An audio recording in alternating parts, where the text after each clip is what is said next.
Генова, уважаеми представители на НСА, представители на Министерството на спорта, уважаеми треньори, преподаватели, ученици.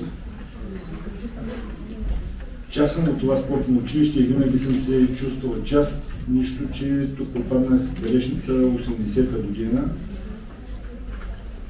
И сега, като ви виждам, се връщам назад във времето, когато бях там. Само едно мога да ви кажа, вие сте на правилното место, използвайте възможността, не се предавайте, спорта ще ви научи на много положителни неща, така че от мен успех на всички треньори, ученици, преподаватели. Тук е и господин Диан Никифоров, който е написал една книга «100 треньори». Голяма част от тях са работили в спортно училище.